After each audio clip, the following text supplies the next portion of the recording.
animal will you be? I love pandas. You'll be panda? I love to be a panda. Why? Why? I don't know. But like even when I was like, a little kid, I just always loved pandas. I just think they're cute. so like cute. They're lazy. I'm lazy, so I love it.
Hey, what's up AML family? Welcome back to the channel, guys.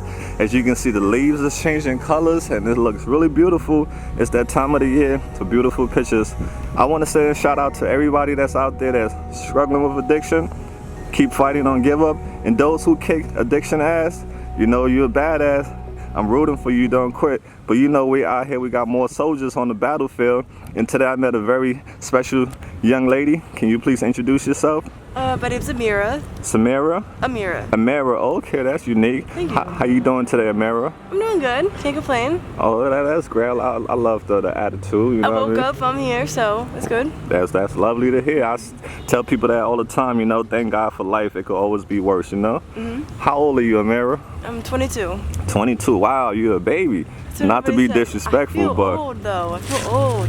the lifestyle got you feeling old? Yes. Oh my God. I feel like my body feels like I'm 80 years old. My bones is aching. But Yeah, that's tough, right? For 22. Couldn't imagine how that feels. You're supposed to be running around, energy on 100 right now. Right. And I'm just like, Yeah, I hear here. you. So where are you originally from? Originally from Bucks County. Yo, shout out Bucks County. We out there. You know I'm representing Street Road. Right, That's right. my people's out here representing. So Amira, you know, let's jump right into it, girl. You know, let's talk about your childhood a little bit. Paint us a picture of your childhood. Okay, well, I mean, I grew up with a pretty decent life. You know, my parents was divorced, but other than that, I grew up with, you know, my mom and my dad both in my life. I got a sister. I have a little sister now because I was living with my dad. My mom's sick, she has MS. So, other than that, I mean, I grew up pretty good. I graduated high school. I did start college. I did everything, you know, kids do.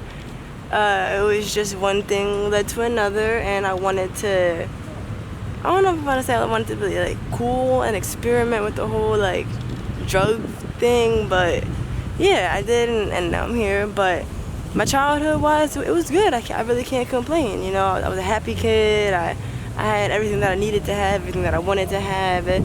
I can't say that I was struggling. You know, people would say, you know, they grew up and you know they grew up in a life like this. That wasn't like me. I grew up with a good childhood. Okay, that's awesome. That's great to hear that, Amira. So, do you have any favorite childhood memories you can think of? Shit, that's a hard one. It's a lot. Yeah, I mean, really just the fact of like, I don't know, because childhood memories, I don't, like, my memory's bad, but I grew up with like,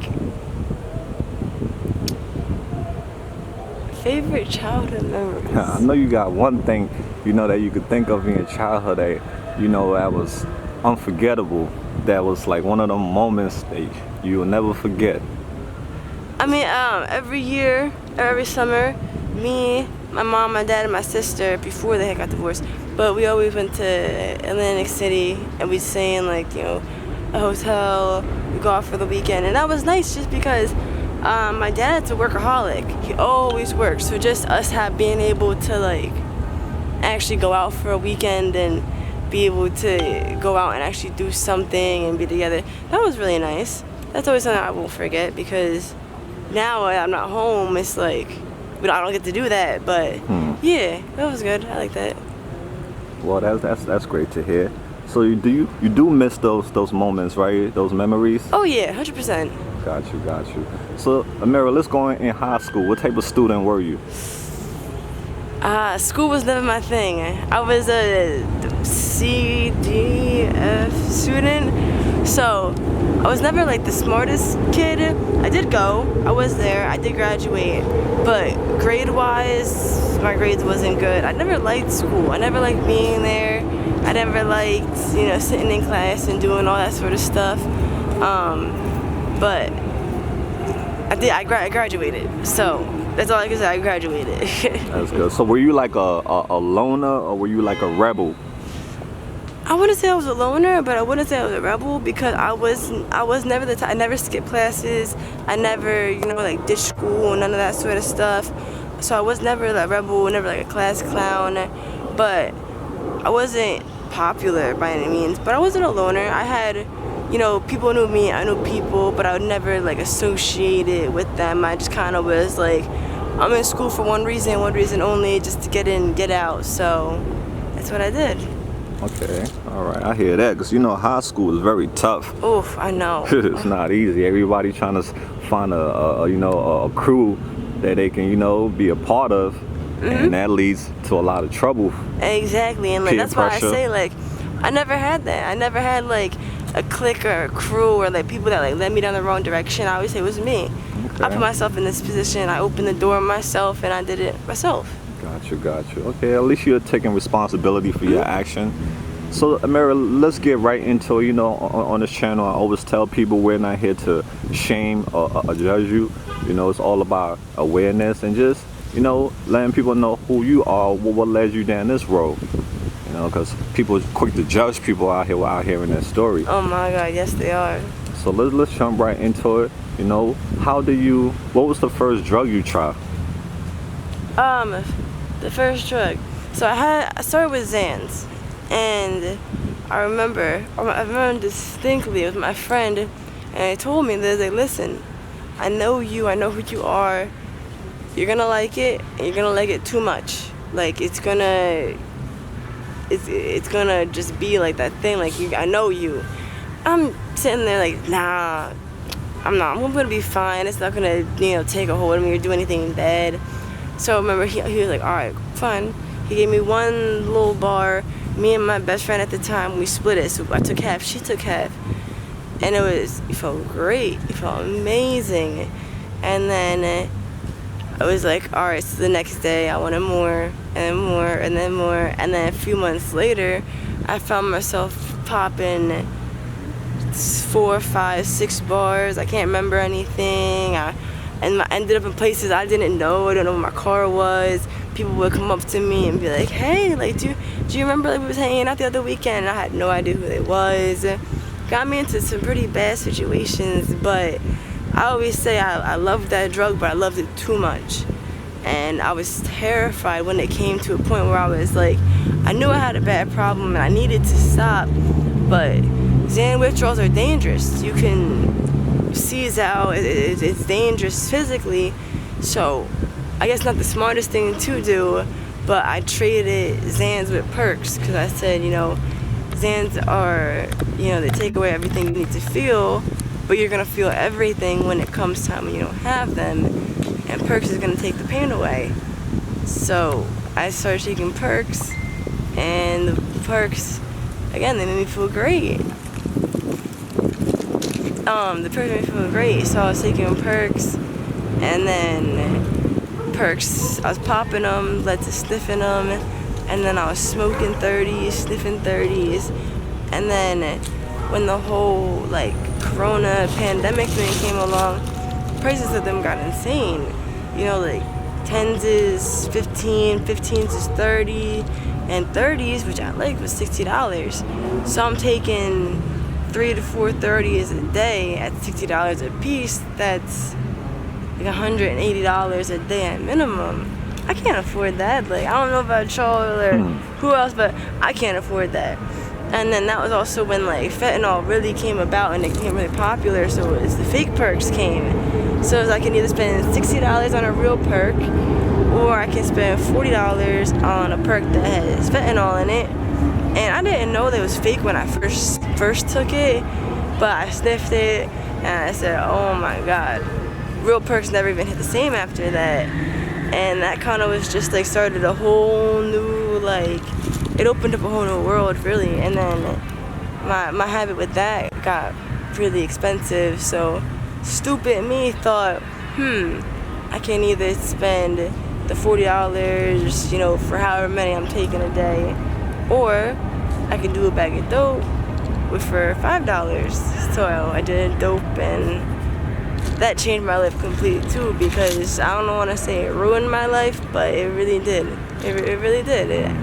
It led me to things I didn't want to do, things I never wanted to see or experience. But I always say you gotta experience things yourself to be able to learn from them. You gotta make your own mistakes. You can't live off what other people do, what other people say, because what I do and how things affect me is not going to affect the same person the same way. They have to do it themselves to be able to understand how it's going to really be for them. It may benefit them in a way. It may benefit them trying things, experimenting, and experimenting for me just put me down the wrong path. Wow. That your story is very touching, you know, and it's something that can happen to anyone. It is, and that's what I always say. Like I said, I don't want to say I grew up with a silver spoon, but you're right. It can happen to everybody. It can happen to me. You know, like, you never thought that you was gonna be addicted to drugs out here in Kensington, I mean, right? like, put into perspective, 3 years ago, I was working 2 jobs.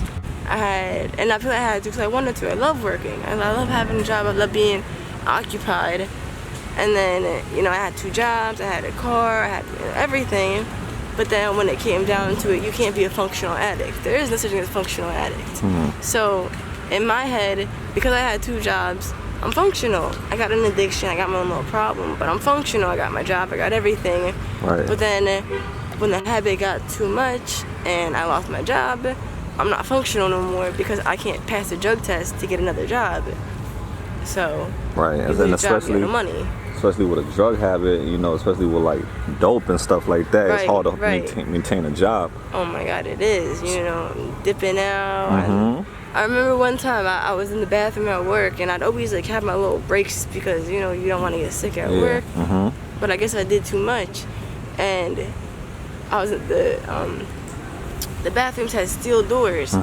But I did too much, like I said, and I guess I was standing up. I don't know, but I dipped out.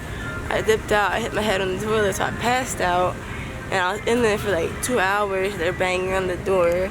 It took like 5 of the workers to break down the steel door and like pick me up and take me out. And like, I don't remember none of that. Wow, that's embarrassing too, right? Yeah, I can imagine.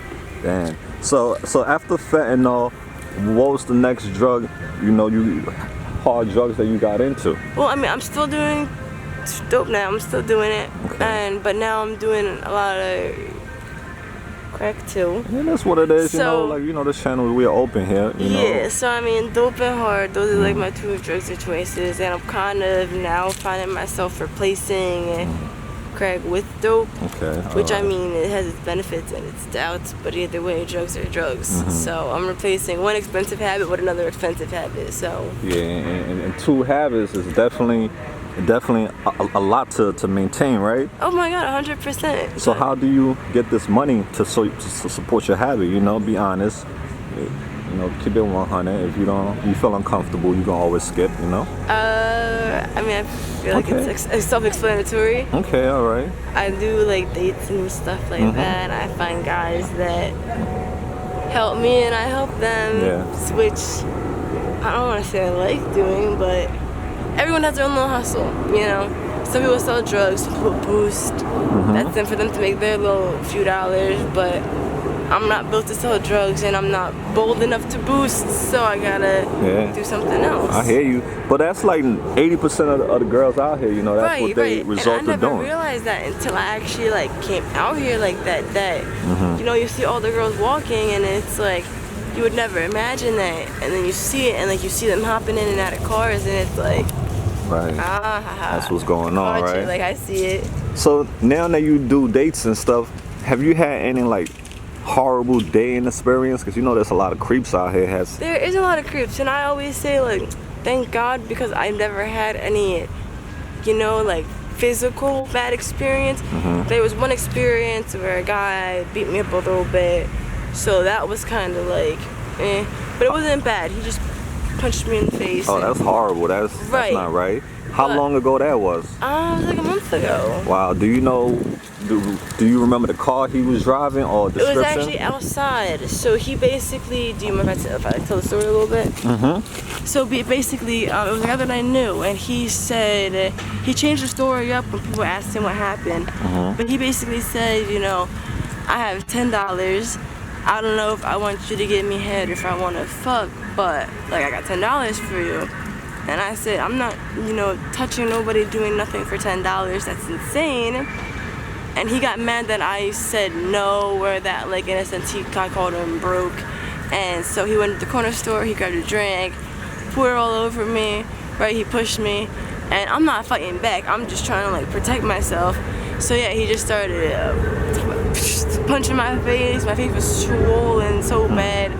And yeah, that was really that was like one of the worst experiences I had physically. I had another experience where a guy, he was doing coke, he was sniffing powder, and that got to his head, and he thought that everybody around him was out to kill him. We was in a car, so he was dipping in and out of traffic, running red lights, going the opposite way down one ways, because he thought everyone was trying to kill him. You know, he was tweaking off the drugs. And it was at a point where we were in a little street, and there's a car in front of us, a car behind us. The family in front of us was unloading their car. He thought that those were the people trying to kill him. He called the cops. So he called the cops himself. I got drugs on me. He has drugs on him. Mind you, what we're doing is illegal. So he called the cops, telling them where we are, what's happening, people are trying to kill him. And we're going like 70 miles down, you know, down the highway at this point, because he got out of that little situation. And I was in Kensington, that's where he picked me up, and we ended up down Center City, because that's where he was just speeding in and out to. And I kept telling him, like, let me out the car, I don't want to be here, I don't want to do this. And he wouldn't let me out. So when we were at a red light, and I just jumped out. I jumped out the car, and I'm not a fast runner, but you know, I was running fast as I could. Running for your life, you know that adrenaline, you're gonna be Usain Bolt out of nowhere. Well, that's horrible, girl. So what's your living status right now out here? I wouldn't necessarily say that I'm homeless in a way, because I kind of do find my way inside houses. You know, if I do get a date, sometimes the guy will let me spend the night. Just to get me out the cold, to get me out of whatever, and they'll drop me back off in the morning. Worst comes to worst, I'll try to just, you know, find people that I know in a sick surrounding that I feel okay with, and I'll just, you know, doze off for an hour here, an hour there. But, you know, you really can't fall asleep out here. I got my purse stolen 3 times. I got, you know, everything stolen from me so many times, but I was never robbed to, you know, an extent where I was unsafe. It was always just while I'm sleeping, they ran my pockets, ran everything. And I see that a lot out here. So how do you protect yourself out here? For a while I had a knife. For another while I had mace, but like I said, my bags keep getting stolen. So right now, it's just me, my sweatshirt, and my sweatpants. Like I don't got nothing else. So, I mean, thankfully, I kind of like to be on good terms with most of the people out here. I don't want to do nobody bad, so they always look out for me in a sense, but I do need to invest in something. Something, just in case, you know, God forbid something happens, I gotta get something. But it's getting worse out here, you know. Like so far, I heard 30 girls are missing from Kensington, and that's horrible, you know. I didn't know that. So I hear careful, you know. Terrible stories about the girls who get picked up, and you know, when you're walking around, you know, a lot of the girls, they'll stop you and be like, hey, you know, this car and this car, or someone that looks like this, or a guy that looks like this, you know, don't go near them, don't go in their car, just because, you know, they're doing bad things. So, you know, the girls out here really do look out for each other, but you do get the girls on the vice versa side who are just, you know, jealous, and they want all the money and they want everything, so they kind of just want to steer you in the wrong direction. Facts. But like I said, I like to be on good terms with people, so I like to help everybody else out in hopes that they'll help me out in the same way. Oh, Sometimes you have a good it doesn't work heart. out like that, but Yeah, you know, that's how it is. You can never expect you from other people. That's the problem. You know, your heart is completely different from the next person, but hopefully you can rub some compassion onto that person. But some people don't think like that. A lot of people tell me, they'll be like, you know, you have a different sort of mindset than everybody else here. And I always say, you know, who am I to... take pictures? Yeah, I take pictures and video. Obviously, you know, like you said, crack and fentanyl is a lot of money. So how much would you say you spend every day buying those things? Well, now being as though money is, you know, kind of harder to get about, at minimum, I'd say at least $60 to $80 a day. Right. But, you know, if I have a good day and I have a lot of money, it can go anywhere from 100, 120. You know, I really just spend whatever money I get goes to whatever. Still, I do still try to eat, try to, you know, drink my little insures and stuff like that. So try to stay a little healthy, which is hard out here. But yeah, I do spend majority of my money does go to whatever.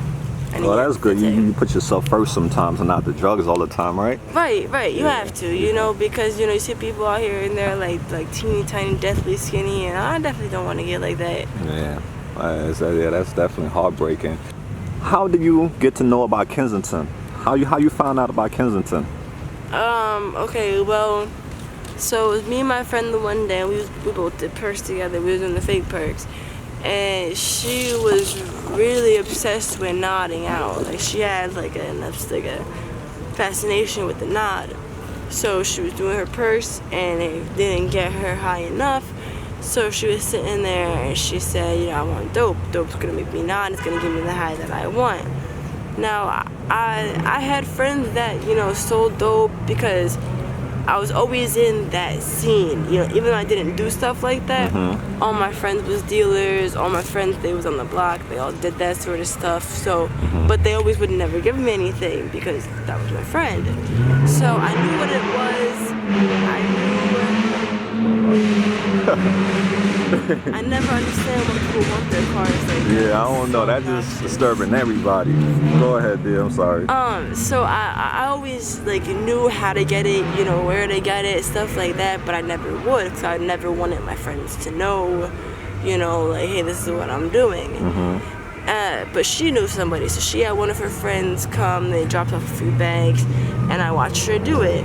Now, if you're not high and you want to be high and you're watching somebody else get higher, in the sense that, you know you're going to get higher, you're going to ask to have some. So I asked her, obviously she said yeah, and it was just downhill from there. I was talking to the guy that she got it from, and he told me, you know, like, hey, I go down to Philly to grab it.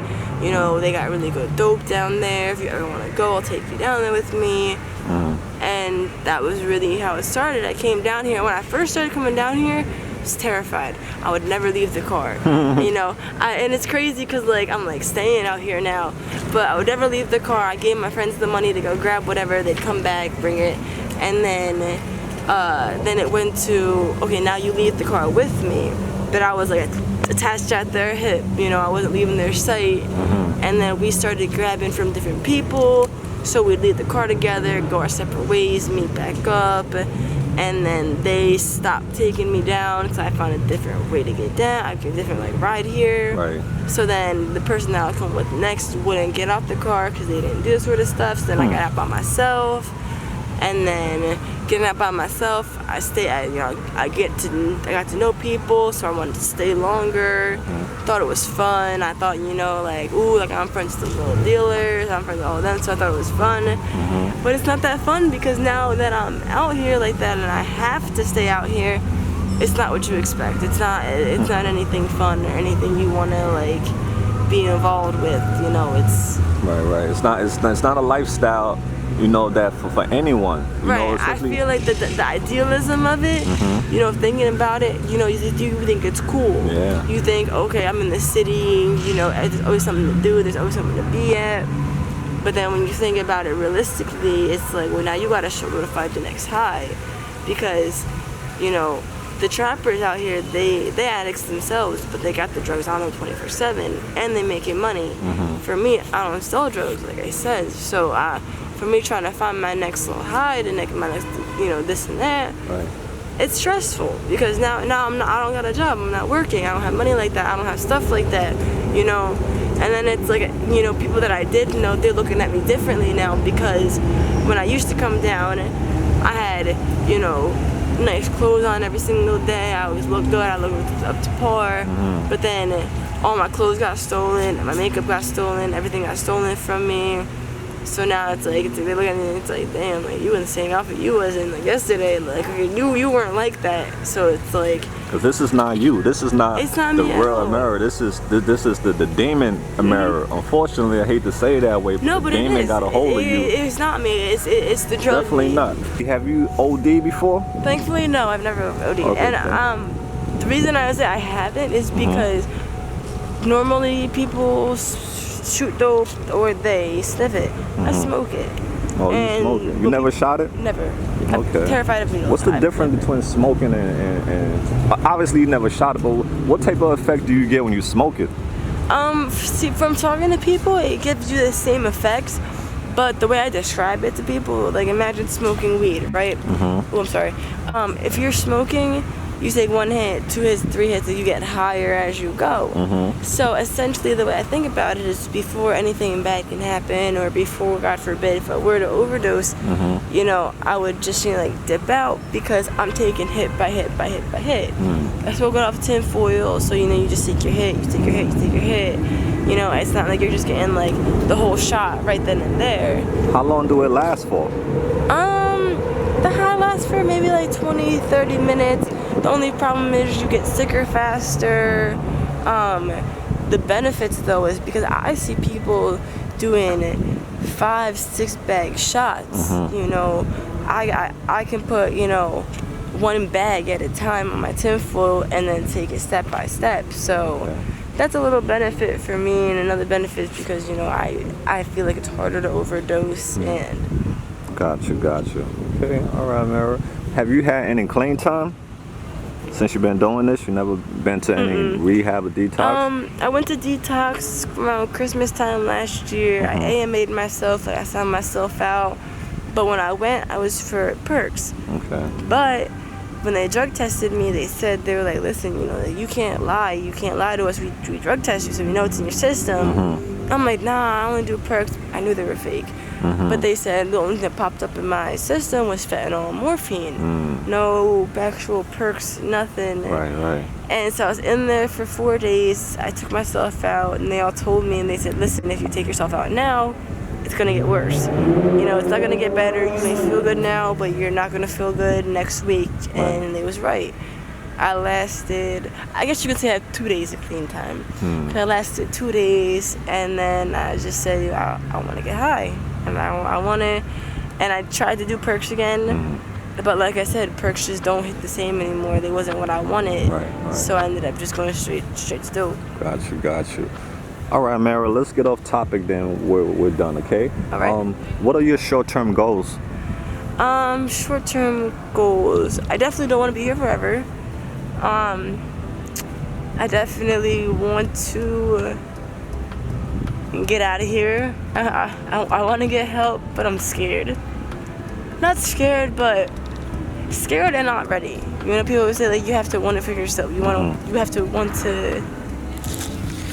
finally get an incentive to get sober, and so you gotta do it for yourself. Exactly. And I haven't really found that motive yet to even want to do it. So, but eventually I know I will. That's good. That's good. You know, I pray one day you'll be ready before it's too late. Right. Right. What's your favorite color? Pink and purple. Pink and purple. Yeah. Hell, we would like to know what's your zodiac sign. I'm a Capricorn. Yo, shout out to all the Capricorns. Show your sign some love. That's what's up. Yes. Do you have a favorite band or artist you listen to? No, I'm open-minded, so I really listen to anything and everything besides country. Oh, I hear that. No country. Hey, country got some hits. She's sleeping on country, but hey, They do. She haven't heard. Somebody got to put her on some good country, guys. If anyone wants to show me some good country music, I'm definitely down to listen to it. Gotcha. What are some of your favorite foods? Shit. I like everything. I'm picky, but I like everything. Okay. I love mashed potatoes. I like potatoes in general. Mashed potatoes, French fries, anything like that. I like pizza. All the unhealthy sort of foods I really like. I got you. Do you have a spiritual or religious belief? Not really. I mean, technically I am Muslim, so I do kind of, fall more towards that, but I don't pray, I don't, garb up, I don't have any of that sort of stuff. Maybe eventually if I do, find, that sort of sense when I'm sober and everything, who knows, I could, but for right now I do claim being Muslim. Okay, alright, I hear you. Do you think you'll leave this world in peace? I hope so. I hope so for you also. I can't say like yes or no because I don't know. But I hope so. All right. Now, do you stay in touch with your friends and your family? Well, my phone got stolen. So as far as like trying to contact them, my phone was like the main source of being in contact with people, but I don't have a phone right now. Hey, listen, I got a phone. You can call them if you want to. I'm gonna put you on the spot. You wanna call them right now? Not right now. Okay, not right now. I got you. I understand it's the shame and the guilt that keeps people back. They don't want people to see them in the state that they're in. That's why I said people are human beings. They got feelings. Don't nobody want to be seen like this. But what you're doing is brave. Especially because, my dad's biggest thing is just like rehab. And I understand, I can't be mad at it because I have a little sister. She's 3. She has cancer. Wow, sorry about that. No, it's fine. But so it comes to a sense of like, my dad doesn't want me to like be that influence on her. Like he wants me to be like the good big sister. So. And we pray that one day something will snap inside of you. What's your rock bottom? What's rock bottom to you? This is rock bottom. Well, I just want to let you know you're part of the family now, and whenever you're ready for rehab or detox, it's waiting for you. But whenever you're ready, it's nothing forced, okay? But at the same time, we just want you to be careful out here. Just be safe, all right? Thank you. Always safe. Yeah. If you could be any animal, what animal will you be? I love pandas. You'll be panda? I love to be a panda. Why? I don't know. But like even when I was a little kid, I just always loved pandas. I just think they're so like cute. They're lazy. I'm lazy, so I love it. Okay. If you could travel to any place or country in the world, where would you go? I want to go to like Hawaii or something. Why? Because it's beautiful there. It's beautiful. The beaches is so clear, and I feel like it's such a different like lifestyle, and everyone like. I love the communities where everybody knows everybody, and I feel like Hawaii is like one place where like anywhere you go, like everyone would know everybody. Like it's like the mom and pop shops, but everyone's close together. Got you. That's nice. And we would like to know: are you currently in a relationship? Nope, I'm single. What do you look for in a partner? Someone that doesn't do drugs, because I always say you cannot date somebody who either number one gets high or gets high in the same drugs as you. That would just be the biggest mistake of your life. I promise. If anyone's watching who does drugs, do not date someone who does the same drugs as you. It's gonna be the worst relationship ever. you know. But I want somebody that I can build with, we can encourage each other just to do better, be better, you know, all that sort of stuff. But it's hard to find, especially out here. You know, it's like you got the trappers and the drug dealers, and you know, I want somebody who would have their life together, even though I don't. But they can encourage you. That's the thing. Exactly. You know, it's hard to do things by yourself, but if you have somebody who's already on the right path, it's easier to get on the right path with them. Absolutely, absolutely. If you had the chance to pick one or the other, if you had the chance, if you could pick to fly or to be invisible, which one would you pick? To fly. To fly, Buster. We with the bird gang. Yo, why would you like to fly? Oh, just because I feel like flying, you would just be able to, number one, get places quicker. Again, I gotta walk everywhere, so like, man, I'm tired. I don't want to walk no more. If I could fly, I would just zoom there, zoom back. And also, it's like you would be up higher, so you can see everything from a distance. You can overview everything and get a feel for what's going on before you actually land. Where do you see yourself 5 years from now? Hopefully 5 years from now I can be back in school. Because like I said, I did finish high school, I graduated, and I did start college. But a year and a half in, I left.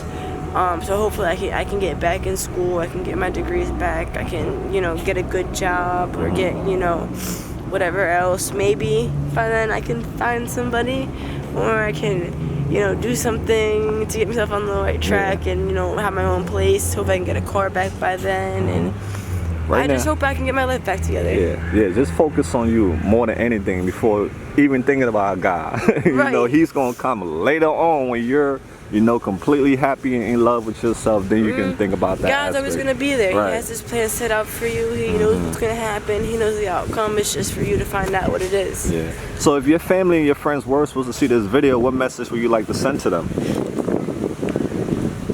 Shit. Take your time. Well, I wanted to know that, I guess the biggest thing is that I'm sorry, because they don't want me out here. They don't want me doing this stuff. Yeah. And I know they want to help me, but it's just me that needs to find the help. So I'm sorry. I love all you guys.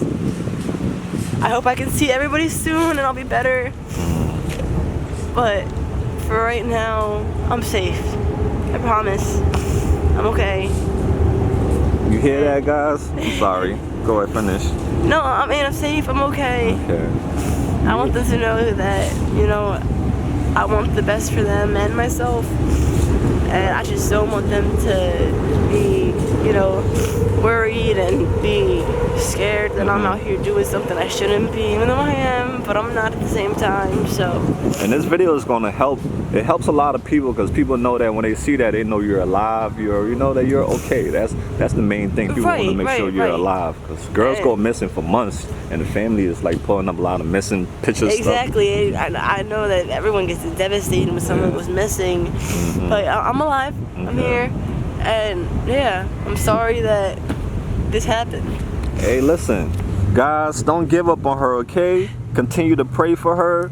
You know, it's not an easy fight. She's out here with so many other people, so that's going to tell you guys how big this problem is. You know, it's a tough fight, and you know, we're out here with compassion and support for our people. Let them know they're not alone. So what's your message to the world before we close? The message for everybody is don't lose hope in yourself. You know, I know it's hard sometimes, but you know, I like to say I don't want to sit over here and mope and be sad and be frowning all the time, because I'm going through my own shit. I don't know what somebody else is going through, but my smile and, you know, my conversation may help them get through something that I don't even know. So, you know, just stay positive, always smile, always look at the better stuff. Life's gonna go on, tomorrow's always gonna come. You know, the world's still gonna go around. It doesn't matter what happens now. Perfect, beautiful. You heard that, guys? That was excellent. I want to tell, you know, the lovely lady, thank you so much for her story. We really appreciate it. Hopefully her story resonates with somebody. Is there anything that you're in need of that we can help you with, resources or any clothing, you know, anything you need? clothes. What size you wearing clothes? Tops and bottoms. Like a small to medium. I'm like a 4 in jeans, like a medium all over. Medium all over. So guys, you know, send all the positive comments. You know, drop all the positive comments for her. And if you would like to send anything for the lovely, you know, Amira, right? Amira? Yes. You know, the P.O. Box link is in the description. And I'm out here in Kensington like I do with the rest of the other people. Find them and, you know, and stay connected with them. So AML family, thank you so much for your time. Again, it's time for us to roll. Thanks to the lovely lady for her time. Thank and you. Remember, guys, don't be bitter. Be better. AML Films, and we out there. Peace. I got a little present for you, a hat. Thank you.